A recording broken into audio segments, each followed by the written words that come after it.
Hello everyone, Bing's here. Today we will keep sharing the information you should know before you buy a sea life for your reef tank. And this episode we were going to talk about the BTA, the bubble tip anemone.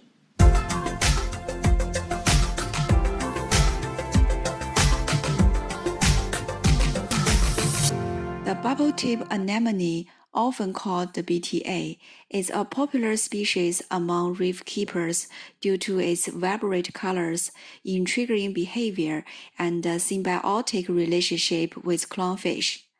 Found in the Indo-Pacific region, BTAs inhabit shallow reefs where they attach themselves to rocks. BTAs get their name from their unique tentacles, often forming tips resembling bubbles. The tentacles contain specialized stinging cells used to capture prey and defend against predators. These anemone come in various colors, including green, red, and orange, making them visually striking aquarium additions. BTAs require a mature, stable reef tank with parameters that mimic their natural habitat.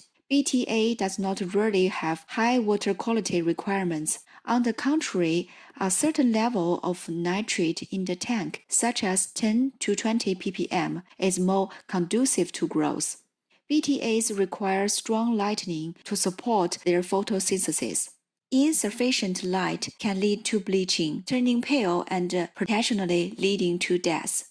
Additionally, they thrive in moderate to high water flow, which mimics their natural environment. One of the most fascinating aspects of BTAs is their symbiotic relationship with clownfish. The clownfish gain protection from predators by living among anemone's stinging tentacles, while the anemone benefits from the clownfish's cleaning behavior and the nutrients from its waste. BTAs are opportunistic feeders that consume zooplankton, small fish, and some kinds of waste. They rely on a combination of filter feeding, direct feeding, and photosynthesis. In my experience with BTA, I rarely feed them directly. I choose to select the right symbiotic clownfish for it, which on the one hand increased the interaction among the animals in the tank, and on the other hand solved the problem of feeding it. It's his home, he will manage it. I've tried to include this animal in all my tanks for two main reasons. The coral dish animals we bought from the market with long tentacles are mostly green, and the non-green corals are often very expensive. But BTA is an exception. If you want some red flowing tentacles in your tank, a red BTA is an affordable option for everyone. Another benefit for keeping BTA in your tank is that it does not need to be fed. They help maintain water quality. As a lazy reefer, it is really hard to refuse this good choice that is beautiful, handy, and affordable. But why you don't see BTA in every reef tanks? Because it has some serious problems. One of the most common challenges is their tendency to wander in search of an ideal spot. This movement can disrupt the tank and harm corals after anemone settles too close. They prefer spots where their feet are shaded. Their tentacles can extend into the light. To prevent damage, allow enough space between the anemone and the corals.